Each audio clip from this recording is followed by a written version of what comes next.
Can I suspect as a primary care trust and a commissioner of health services for a population, it's my job to ensure effective community and patient engagement and to understand people's needs, desires and wants and to feed that through into the commissioning process and the investment process. And that I fully recognise that that's something that as commissioners we've been very poor at for a number of years. And are now with things like world-class commissioning requiring us to do much more things around that. We're getting better at it. I think in Redbridge we've been trying to do much more of it over a number of years.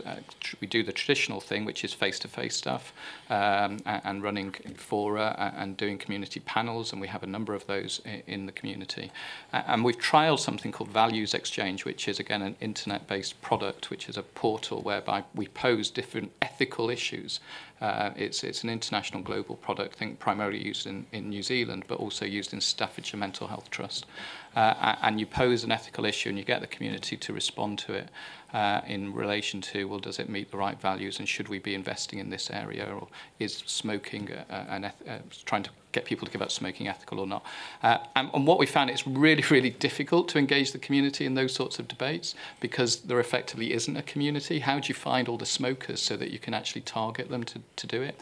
So we're trying to extend that around very clear and pocketed members of our community and exploring how we can adapt that tool, but also clearly exploring the value and the benefits of social networking communities, and whether that be Facebook or Twitter or other things, and how can we put in health networks of communities. And I think the real value of that is connecting people, and it is about how do people take responsibility for their health. And with our new administration, having that as a very clear message going forward with the economic climate we're facing, and personal responsibility for health, I suspect will be a strong message in the next decade. I think that will only drive the need for social networking type debates. And as we get into personalisation, and as we get into personal budgets for health, and as we get into co-pay and things like those, which are all the unspeakable things which I suspect might be coming in the near future, I think we will get local communities start growing themselves around maybe things like disease management areas, and thinking about how, well, if I've got diabetes, how do I get the network support that's going to allow me to live a fulfilled and meaningful life? How do I take care of myself? What are the right drugs that I need? What have you been on and did it work for you? I see that area as being a massive growth area in the next few years. And I think in the health service we need to be able to leverage it and make it available. I'm not sure where we are with health space, but that was kind of an attempt at it. One of the things that we're doing is we're setting up communities not with the public at the moment, but we're with the people all within a primary care trust, and we're running pilots here in London and also in Boston in the United States. And those are innovation communities, so we're trying to get people to discuss about certain innovation areas within healthcare. And the way we manage that and get that interaction going is there is a community manager who actually does do things on the community. So there will be some kind of question that goes out to the community, and those community members are signed up as members of that community and have a responsibility in a way to respond, because the more you put in, the more you get out of it. But it is a kind of tool where you have to put emotive messages out there to get responses, and then you manage what comes back. I can't give you the outcomes of that at the moment, which is very important, because we're only just starting those pilots, but we have a great tool to do it.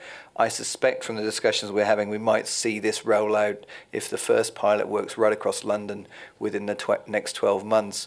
And the number of different kinds of communities you can have is immense. Now, if that works at that level, you could also imagine that you could roll it out into a community situation where, again, you might have people who volunteer to be community managers, and that would be very, very interesting, particularly in terms of, you know, side effects to drugs and things like that.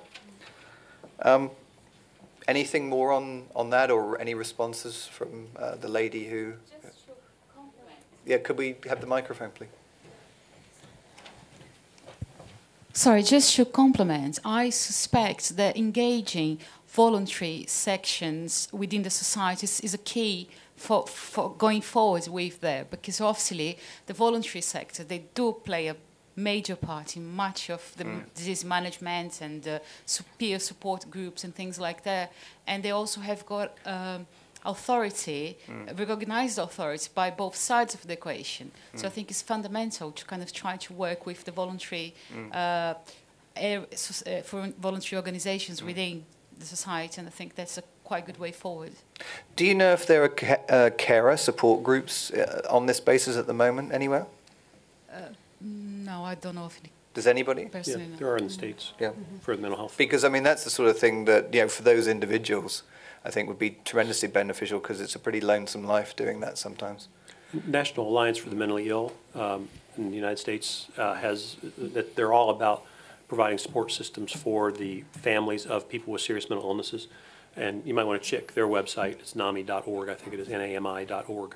And as examples, I know it's not applicable specifically to med-surg, but the context, the way in which they've implemented it may be helpful to you. Oh, yep. Yes. This MS Society, for example, does Yep. support in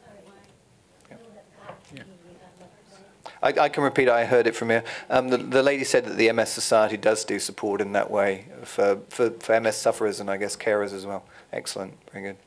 Okay, let's move on to the next one. This lady asked a question about the digital divide and the disadvantage and what's happening with that. I assume this is about fast broadband. Yeah? Yeah. Is fast broadband question? And equally, if people don't have access to GPs, people that may be travelling, you know, if this is owned and managed by a GP, some people are going to miss out on that opportunity to have their health record. Could you give me an example of the type of person? Yeah. The homeless. Okay, yeah, right, radio. Okay. I think that's absolutely right, and I know that we're making efforts to include homeless practices, but again, they only exist in the big cities, and it is a gap, and I don't know what the answer is. I think there's two thoughts. One is that's one of the reasons why we started pushing for a personal health record, because our clients tend to be fairly mobile and oftentimes become homeless because of their mental illness. So if they have a place virtually where they can get access to information regardless of where they physically are, then it resides virtually. They don't have to physically carry it with them on a jump drive or something like that. But I think we talked briefly about this, I was struck by a comment made earlier today that people will more likely change their address than they will change their mobile phone number. And I think that has some opportunity for us, particularly folks who, I think the last thing people will give up is their mobile phone. Yeah. And if we can start doing some of the applications that are accessible via mobile phones, the smartphones, especially at least in the United States, you've got a better infrastructure than we do. But in the United States, it's telephone hell, I'll tell you. But you look at Japan; they do so many more things with their telephones than either of our countries do, and that may be one of those things that we could provide to that community who's mobile. We've actually just licensed out for SMS texting and for mobile use from South London and Maudsley, I think it was, something like that for alcoholics and people on drug abuse, STIs and so on, for that kind of for everybody, but you know that could be very applicable to that group. I'm really struck. I know I've seen a program in the UK, some health program for addressing this, but it's just stuck in the back of my brain somewhere. But I know there is some work going on in that area somewhere. Some of this also relates to sort of patient empowerment and the digital divide. Certainly, I work in like the 11th poorest health district in the country in southeast London, and there is a very poor uptake of computers relative to next door Bromley, which is like the wealthiest, the Mayfair of England. So, as you know, the telephone is probably the bottom line, and certainly from the sort of telemedicine point of view, there's a huge number of companies that are doing a lot of chronic disease management for, say, diabetes, etc., with that mode. Of course, that brings into this factor of the sort of patient empowerment angle, which is that untapped resource in healthcare that we need to sort of feast upon.